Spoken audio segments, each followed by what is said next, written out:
Welcome, everyone. I'm Dick Deming, Medical Director of Mercy One Cancer Center and the founder of Above and Beyond Cancer. Welcome to our weekly cancer education series. It's brought to you in part by a grant from the Iowa Oncology Society.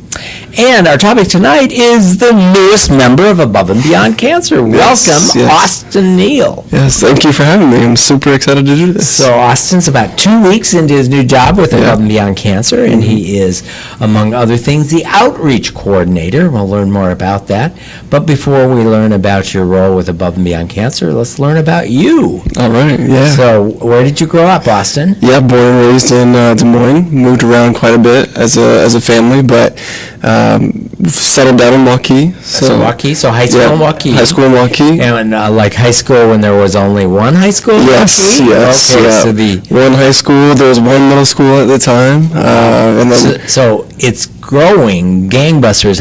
When you graduated, how many were in your class? I probably had 650 kids in my class. Wow. Yeah. So pretty decent still. Class. Yeah. That's more than lived in the town I grew up in. So the next one, I always just feel like the next question is more appropriate, like if you had a class of 30. But what was your claim to fame in high school? Oh, gosh. Because I don't know how you can have a claim to fame with 600. Yeah. I mean... Oh, wow. In high school? You could probably be a very good basketball player and still not make the team. Yeah, that's very true. 600 in your class. That's very true. Yeah. So, but your personal claim to fame in high school. Okay, I was in my school newspaper. Okay. I had a whole article in our school newspaper. So you had your own piece. Yeah. Was it just one time. Oh, just one. Yeah, so I had my own business in high school. Okay. I was selling clothing in high school, and they did this article on entrepreneurship, and I answered a few questions, and So you were written up in your school. Yeah. It wasn't like you're on the staff. No. Okay. A little bit more special than that. Okay. Did it boost your sales? No, absolutely not. Newspaper. No, I mean, everybody in high school was broke, so I didn't sell anything more than normal. So, and what was your favorite class in high school? For all 4 years, your favorite class? Probably English class was my favorite. Okay. Yeah, I really enjoy writing and still do. Okay. Yeah. Good. In literature? Yeah. I haven't told you this yet, but I'm a big fan of poetry as well, and I write my own poetry every once in a while. So, awesome! Yeah, I've published two or three books right now of poetry and photos. No, I did not know that. Yeah. So, do you have one memorized, or do you have one on your phone? You can. I have a lot on my phone. Yeah. Well, why don't you share with us one of your favorite poems that you wrote? Yeah, I would love to. So most of my poetry, it's so. For those who don't know me, I have ulcerative colitis, autoimmune chronic illness. So most of my poetry comes from a place of pain, sorrow, and so a lot of them are sad and just kind of wondering, who am I, where am I, and am I going to get better? Hold the poem for a second, because since you brought it up, let's talk about ulcerative colitis, because I was thinking about that. I did know that about you. I didn't know you were a poet, but thinking about your relationship to disease. As you know, for many people, cancer can be a chronic disease, as is ulcerative colitis. And you also have some family connection to cancer. So maybe before we go to your poetry, talk a little bit about your own ulcerative colitis. What is it? And how did that, if it did, change your perspective on meaning of life? Yeah, absolutely it did. I was about 15 or 16 years old, so in high school at Waukee still. Got really sick, kind of around prom season, and I was really upset I couldn't go to prom that year. But we just didn't know what it was, and so, but it spent about 2 or 3 weeks doing all the testing and trying to figure out what it was, and to no avail. And by being sick, you had cramps and maybe diarrhea? Oh, yeah, the whole thing. Yeah, cramps. One day I thought it was food poisoning at the start of it. But one day I kept going to the bathroom maybe 8 to 10 times in the day. And at the same time, I was losing a lot of blood. So I knew something was not right. Mhm. I thought I was dying in real time. And I grew up religious, grew up in the church. At that particular time, though, in my life, I didn't have any relationship with God. Wasn't going to church at all. But I remember vividly spending many nights in the bathroom praying, God, if this is what you have for me in my life, I don't want to be here anymore. Take me out, remove me from the world, if this was what it is. And at 15, 16 years old, I'm going through this huge existential crisis, trying to figure out who I am at the same time, but also dealing with this chronic illness. So 2-3 weeks, do all this testing. Maybe another month or two goes by, still no answers. I go back into our family doctor, and he's like, well, have you ever tested for Crohn's or ulcerative colitis, UC? We're like, I don't think so, so let's try that. So tried that, and turns out that's what it was. So long story short, kind of wrap that up. But we figured out what it was, and we tried the steroid pills for the first time, and that worked maybe for a week or two, and then it was infusions and treatments. So I've gone through about 4 different drugs via infusion.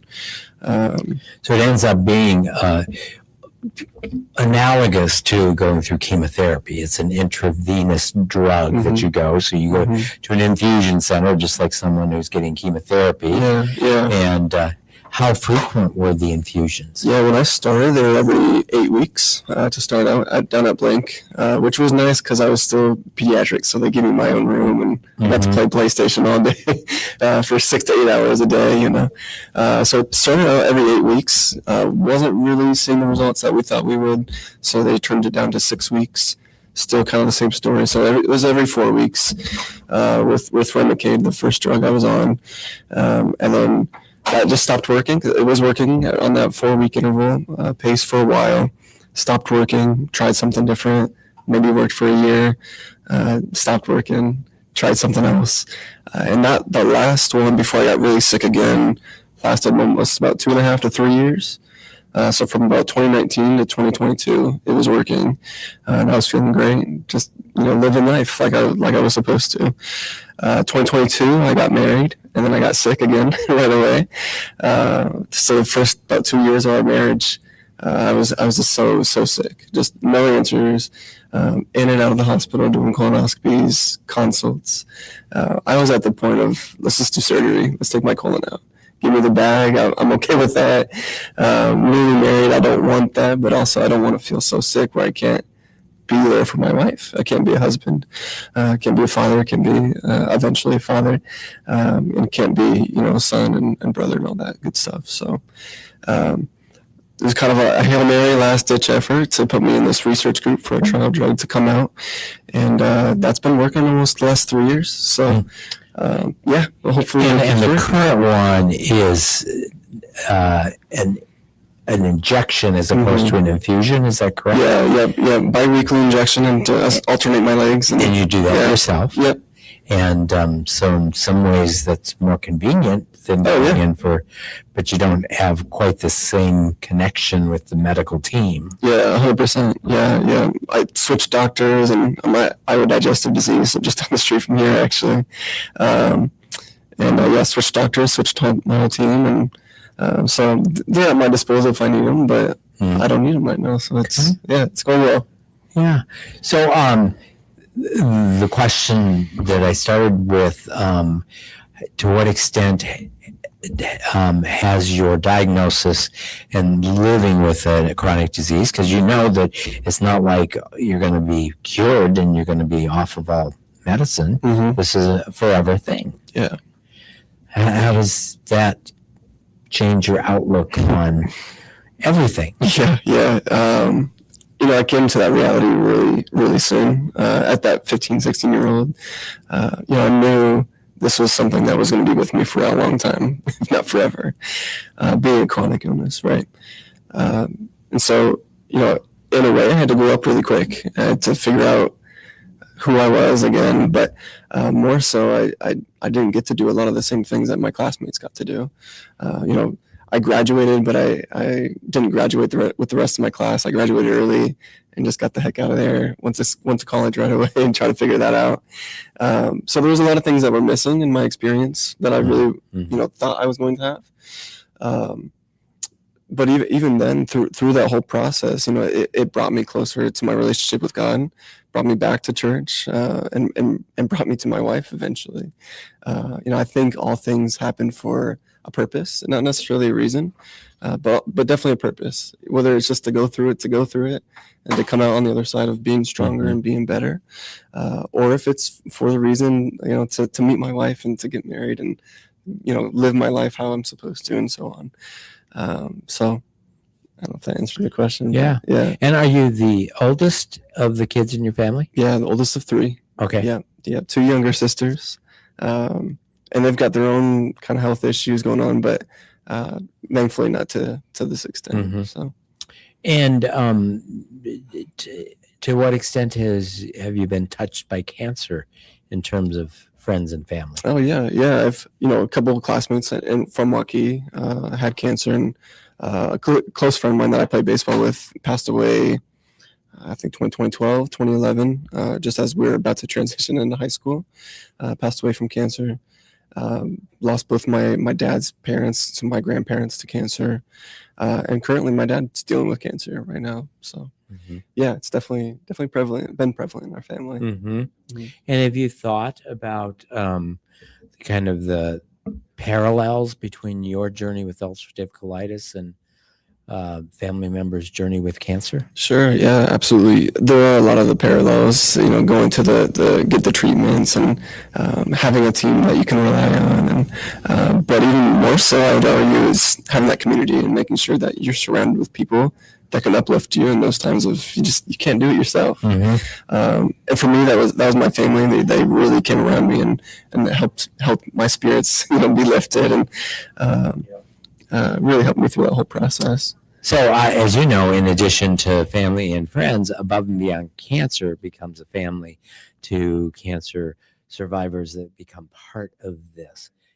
Is there anything parallel in the world of ulcerative colitis? Not that I know of. Not anything like what we do here, but you haven't gotten involved in any online communities? There's a couple of them. Okay. Yeah, it's hard too because I was so young when I was first diagnosed, and there weren't, to my knowledge and to my perception, there weren't many younger kids. And so I've had people reach out to me and it's like, hey, my daughter was just diagnosed with this. She was about the same age that you were in high school. Would you just be willing to have a conversation with her and talk through her with some things? And so I've done that a few times, and I really get a lot of joy out of doing that. Yeah. I wish I had somebody like that when I was 15, 16 going through that. Yeah. And you didn't have anyone. No. Yeah. Yeah. So let's have you share some poetry. Sure. All right. So this was the first one I pulled up on my phone. So hopefully it's a good one for you. So I mentioned, a lot of my work, went back to my relationship with God. And so this was 2024 when I wrote this one. So kind of on the cusp of feeling good again. So it reads, my heart cries out, O Lord, where are you? And Yahweh cries back, O my Lamb, I'm here. He whispers, I am who I am. Let us draw from your stream that never dilapidates. Let us draw from your stream that even the lowest take. Hear my cry, O Lord, for your people. This burden is heavy. Take this cup from me, O Lord, and refill thy cup till it overfloweth. My God, here you are. In the thicket of the brush that has become overgrown, you reside. You've taken refuge in my heart. Therefore, you've taken refuge in every step I imprint upon your soil. May the ordered and ordained reign aloud, O Lord, like the anointed oil upon our foreheads.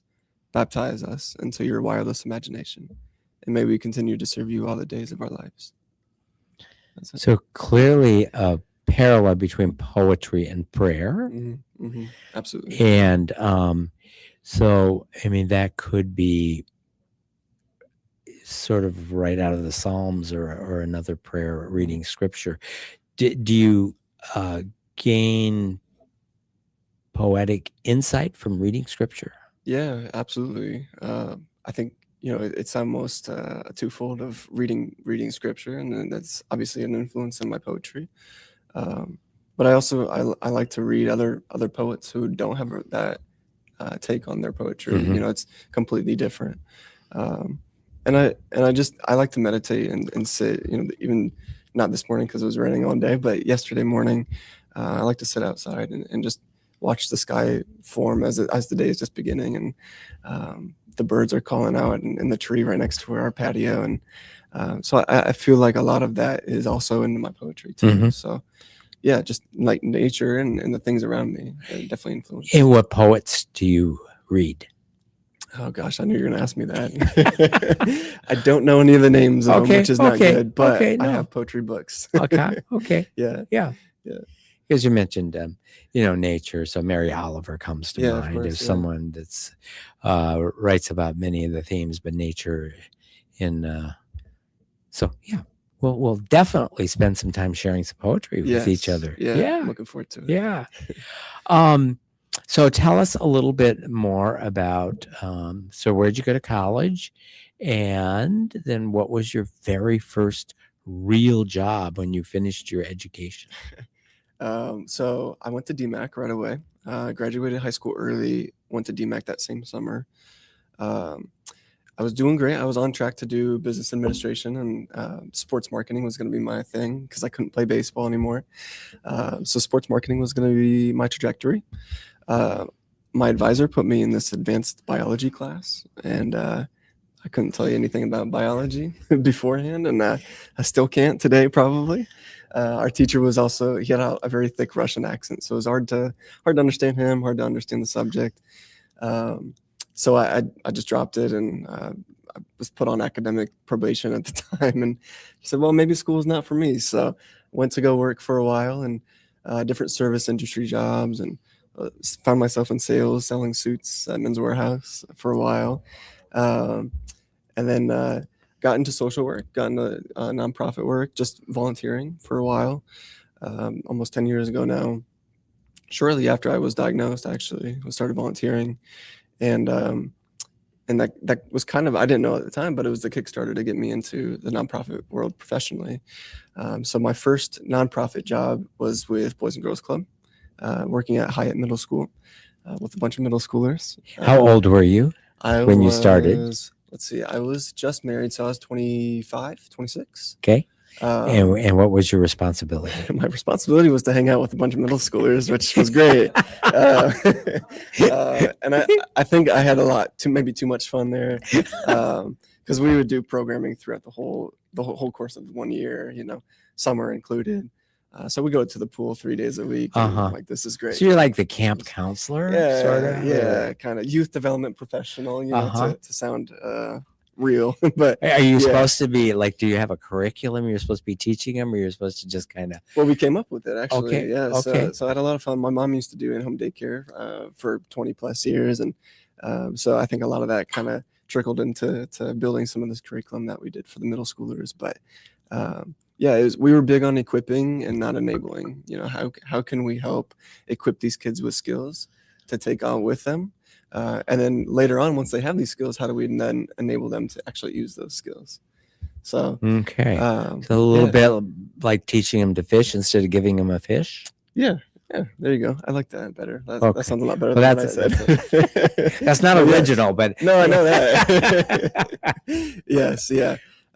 So we had a lot of fun there. Okay, I left that to go to Iowa Homeless Youth Centers. Mm-hmm. So for those who don't know, because I know you spent some time there, and I was fortunate enough to be able to be at the luncheon, and it was a fundraiser for Iowa Homeless Youth Shelter. Is that right? Center.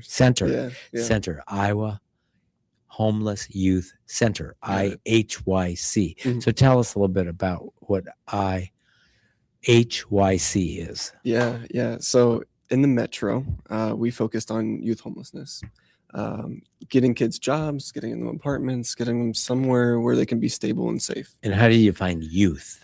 So 18 to 24 is what we defined as youth. So more really young adults. Mm-hmm. Prior to myself and our director at the time, prior to us being there, it used to be 16 to 24. So that youth was more applicable then. And we still were able to help out the kids that were 16 and 17-year-olds with our street outreach program. So they're going out to the campsites, grocery stores, gas stations, libraries, you name it. They're out there. So yeah, we were helping them. We last couple years, we would serve pretty consistently 500 to 600 youth, 18 to 24. And would some of them be living there Yes. Yeah. at the center? Yeah. We only had capacity for 9 people and 9 individuals at a time to live with us, but they would live with us about 60 to 90 days on average for that first day.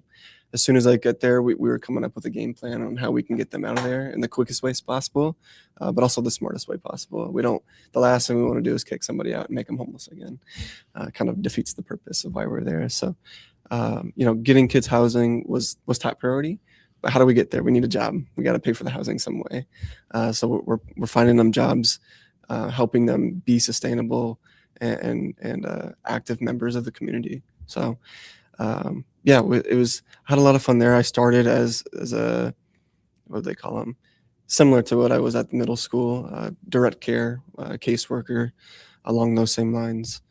Worked my way up 4 months into the job as became a supervisor. So I had a little bit more responsibility, helping people out in a supervisor capacity.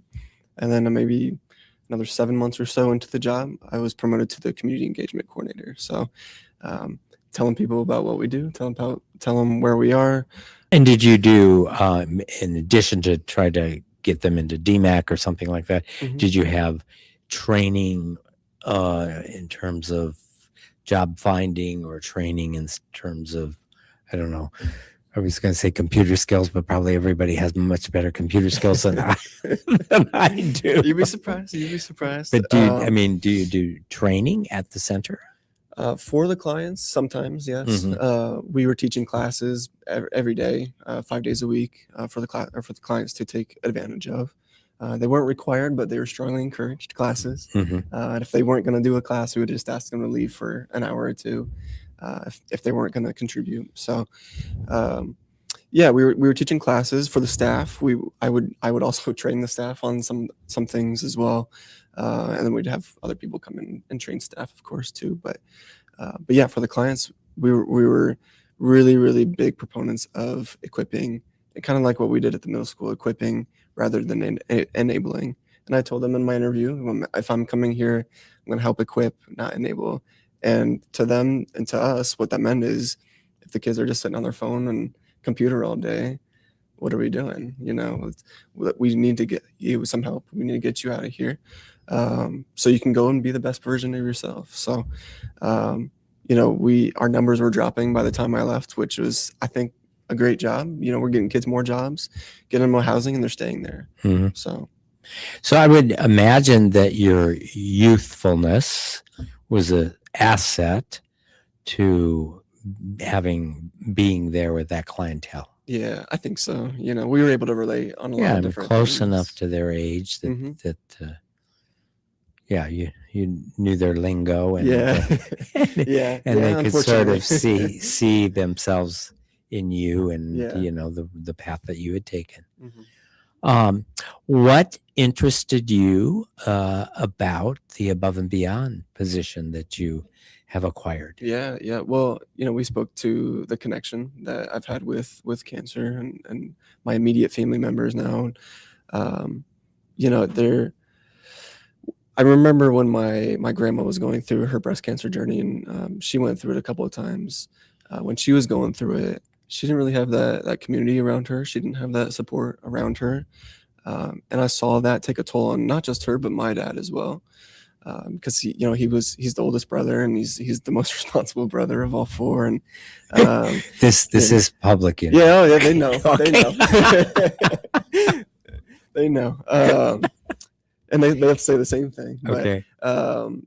So I saw the toll it took on her, and I wasn't old enough to probably know that, or realize that. But I was old enough to realize, she's not leaving her house a whole lot. She's not getting out unless if she's going to treatment. And we would go over to her house on the east side, almost by the fairgrounds, and it was a mess. And you could just tell that she was living in depression, and she was living in kind of a despair. And I noticed that, and I saw the toll that it took on my dad too. And, so that's why I appreciate our programming at Above and Beyond, because it's not just for cancer patients and survivors. It's for the caregivers and their families too. Mhm. So, How yeah, old were you when your grandma died? let's see. I was in middle school, so I had been 12 or 13 years old. Mhm. Yeah, yeah, yeah. Yeah, and it sounds like your dad and your family was close to grandma. Yeah, Yeah. yeah. We would go Yeah. there often and just talk to her and hang out and watch whatever show she's Mhm. watching. And it was usually the old Western shows Uh-huh, she was watching. uh-huh. So, And yeah. did your grandma have, was there something special that she made? Would she have a special cookie she would make for her grandkids or? Not that I can remember. Okay. I do always remember though. she would usually have a tall glass of Diet Coke on ice, and she would always have the paper towel wrapped around it. And the paper towel was always soaked. But I always remember the tall glass of Diet Coke. So yeah. Did she share? No, No, never shared. okay, No, and you couldn't okay. ask her to share either because she Okay, wouldn't. okay. Yeah. Yeah. So you've been on the job now for 2 weeks? Yeah, 2.5, Yeah. I think. Yeah, So you probably know everything there is to know about. just about. Yeah. So as from the inside, what has surprised you the most about Above and Beyond Cancer that you didn't know before you started researching it as you applied for the job, or that you didn't know until you actually came to work? Yeah. Wow. I do want to say it's surprising, but almost to no surprise, how close the team is and how passionate they are about the mission here, and serving those with cancer, the cancer patients, survivors, and caregivers. It's almost rare to find that, even in nonprofit work. It's almost rare to find such a group that's so passionate about what they do every single day, and that brought me a lot of peace and a lot of joy to know that I'm alongside a team that's equally as passionate as I am too. So surprising, but not surprising. I would say also the amount of programs and the amount of interaction that people have. Alyssa and I actually were able to check out Recovery and Beyond yesterday in Ankeny, and just the tightness of the group there. It was 8, maybe 9 people total. And for those who don't know the terminology, what is Recovery and Beyond? Oh, you're gonna ask me that. It's a program that Above and Beyond Cancer does. Yes, and Carol leads that class. Uh-huh. I was very surprised I remember these names. Yes. Carol leads that, and she was awesome. And low movement, easy enough A for little bit of a group to do it. cross-training. Cross-training, yeah, that's So a great it's way to say it. physical activity that includes a little bit of aerobic, a little bit of resistance, a little bit of stretching, Yeah, maybe a little bit of mindfulness. absolutely. Yeah. So it was just good. It was great to see, and they had. Did a you new participant. participate or did you I just did a couple observe? of the stretches, and Uh-huh. because I went cycling that morning, so I needed to Uh-huh. get my wrist stretched out, I guess. But yeah, they had a new participant yesterday, and if he didn't say, "Hey, I'm new," you wouldn't have known. Everybody came around him and welcomed themselves. How and many were introduced in the themselves. group for that? I think it was about 8 or 9 Uh-huh. people. Yeah, Uh-huh. yeah. So it was a decent size. It was a good group. Great. And what facility was it held at? So Legacy Fitness in Ankeny. Okay. Yeah. And I've never been there. It's beautiful. Yeah. Okay. So anything else that you was unexpected that you learned as in the last 2 weeks?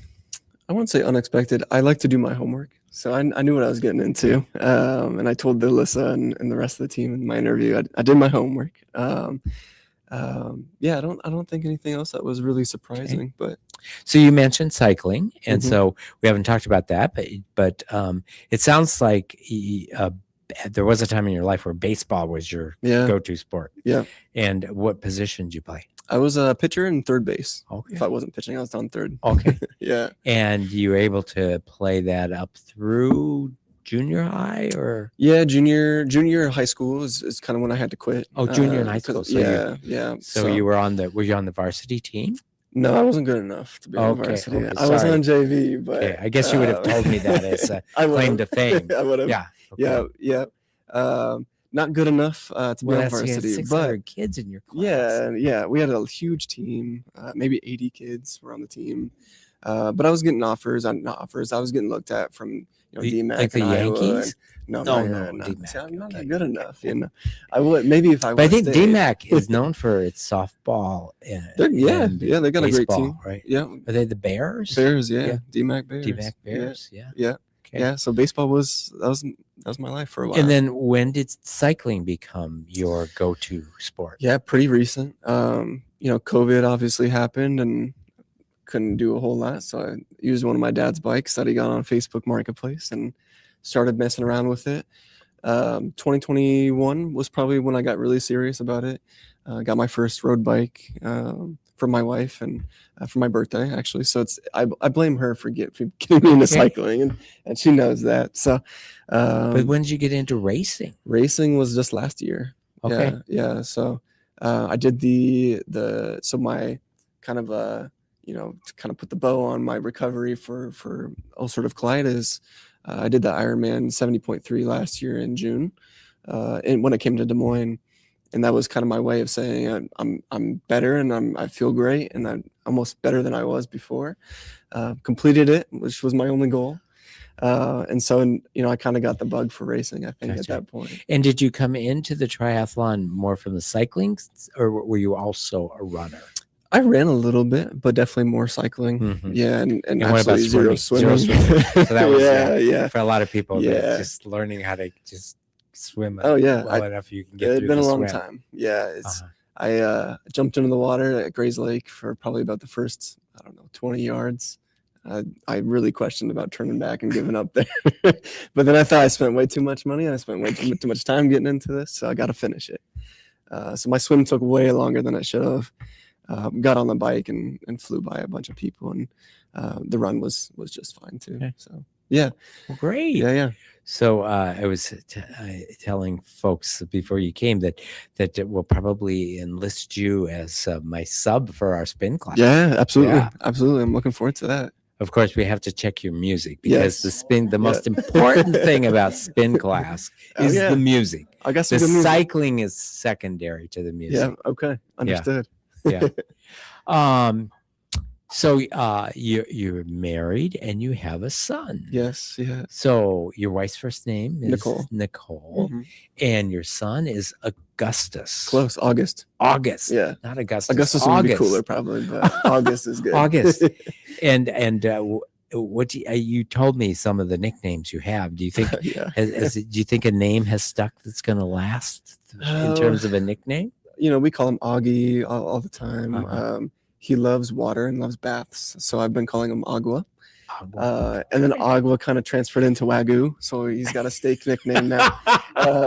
So he's got all sorts of different. I think you said Fussy Gussie. Oh yeah. If he's not having it, he's Fussy Gussie. Gus. Yep. Yeah. Yeah. How has having a son changed your life? Oh my gosh. I tell people all the time, it's definitely the coolest thing I'll ever do is be a dad. I could do all the races, the triathlons, and you name it. I could jump out of an airplane next year. But being a dad's definitely going to be the coolest thing I'll ever do. It's helped me realize that I need to be more present, not just for him and not just for my wife, but for myself even. I'm so distracted with so many different things all the time. But being present and letting him see my face and letting him see my emotions, in a healthy way, of course. So I've learned a lot, but that's been the biggest thing I've learned. Yeah, and you got this miracle that's just changing every day. Yeah. Do you sometimes wonder, like, was it proper for them to give this kid to you to take home? Oh my gosh, I wonder that every day. Yes. What the heck are they doing giving me this kid? I had no clue, no business being a dad, changing the diaper the first day he came out, but I'm glad that the Lord's entrusted me with this gift and this miracle. Well, not to make light of it, but your ulcerative colitis probably gave you background in poop. Absolutely. I'm a diaper dad. You had some experience. Absolutely. Okay. Yeah. Well, let's have you share another poem. Sure. Yeah. Okay. See if I have any good ones left over. And then we're going to open it up to questions. So, okay. You guys get ready. So this one, 2023, I think I was going through maybe another flare up of my colitis. And again, it kind of calls back to that struggle and trying to find out where am I? Where is God? Where do I fit in? So this one's called Do the Heavens Hear My Cry? Do the heavens hear my cry? Do my tears fall on dry dust, never to be returned? Does my God wipe every eye with anointing oil, or is this suffering in vain? And if it goes unnoticed, why is my barrel filled with rain? Is it to repurpose the salty water for my own good, or is this suffering in vain? Will this body experience healing once again? Must I long to be with you again? Why does my heart ache again? How much will I endure agony on this side of heaven? How much more will I endure this side of heaven? I want to put my trust in you, my Lord, but why can I not imagine it? Do the heavens hear my cry? It's beautiful. Yeah. That's beautiful. Thank you. Thank you, Austin. Yes, absolutely. So we're going to open up to questions. So our live studio audience gets first shot at you, Austin. Awesome. If you happen to be watching us live streaming right now, you can ask Austin a question as well. You can just put your question for Austin in the comment section of the software you're using to watch us. So Poon, you've got the microphone. You're up first. Austin, so what exactly are you doing at Above and Beyond Cancer? Yeah, it's all duties is assigned, right? So annual giving and outreach fund, outreach coordinator, or what is it? Outreach manager. Jeez, I should know that. Until Alyssa started. Right. Yeah, I was looking at your notes. So I think that's going to mean a whole lot of different things. You know, figuring out how we can make this organization continue to be sustainable. I think Alyssa's been doing an amazing job in the last couple of years. She's been on board. So I just want to come alongside her and the rest of the team to make sure that we can keep doing this for 15 more years and beyond. So, and then of course the outreach efforts, making sure that, you know, people out there within the metro and outside of the metro know who we are and what we do. Great. Next.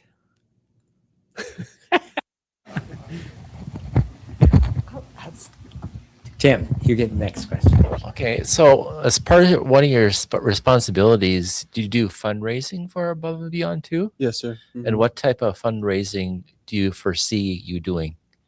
Yeah, good question. There's a lot of, my favorite part with fundraising is the storytelling component of it. So, you know, I'm trying to go to all the programs, all the classes that we offer, not just to get the stories from them, but to really experience what the classes are like and the programs and the community and what the community is like. So then that helps me tell the story of what we do and why we do what we do to a donor or to a corporation. So a lot of my experience has been in corporation fundraising, going directly to corporations and large businesses and kind of making a pitch to them or proposal to them, if you will, of why we need their money and why we need their support. So I think we'll be doing a lot of that same thing here. So do you perceive that to encompass jumping out of an airplane? I think Alyssa signed me up for next year already, so I think I'm going to have to do it. So Nicole gets to veto, though. Yes, yeah. She has veto power. Yeah, she can take the photos for me. And George, do you have any questions from our video? Yes, Poon, you have another question? Yes, your poetry. Do you have a book that's online or at the bookstores for sale? You said you published a couple of books? Yeah, we have two. So I did one book back in 2020, full of poetry, and I did another book in 2022, maybe. And the one in 22 was a photo reflective book, kind of similar to the book you and Dylan had done and several others back in 2020. So I also do photography. So I take film photos. So we matched a film photo with a poem, and that when we kind of traded off with the person I wrote the book with. And what's that book called? That one is called An Ode to Des Moines. So a lot of pictures obviously centered around Des Moines, and then the poetry is in correlation with that too. So that book, did you write all the poetry? Not all of it, but because there was we did an offset, so I would do one poem and then my photo would match, and then the person I wrote it with did the same thing. So I think there's about maybe 10 poems from me in that one. Okay. So, and both of those are on Amazon, I think. Still, Okay, An so, Ode to Des Moines. yeah. And what's the other book called? Yeah, the one in 2020 I wrote, I think that one I just titled it White Privilege. So at the time I was making clothing as well. You know, in the midst of all the things that were happening in 2020, I did this collection called White Privilege and spoke on the privilege that I have as a straight white guy in the middle of America. And because of that, what can I do to help others? How can I use my voice to elevate other people, to make sure that they have a platform, an equitable platform to speak from? So that's a lot of what those poems are about as well. Yeah. With everything you know about your new job so far, Yeah. what do you anticipate might be your biggest challenge on your job? Yeah, good question. I think it sounds like a fascinating position. Yeah, I agree. I think biggest challenge so far, you know, I kind of joke, but I'm serious with Alyssa when I tell her this. It's, you know, we have a lot of structure with where we're at right now. Where I'm coming from, a lot of that structure I had to come up with. And not necessarily a bad thing or a good thing, but it just wasn't there prior to my predecessor. So a lot of that structure, a lot of those connections are already been made too. So it's how do we steward those? How do we make sure that we're keeping up with our relationships in a healthy way, and not a way of just asking for money all the time, you know, and really connecting with them. So I think that's been the biggest challenge. Is a lot of the connections I have already, we're already well connected, which is a great thing. So we just need to go make more connections.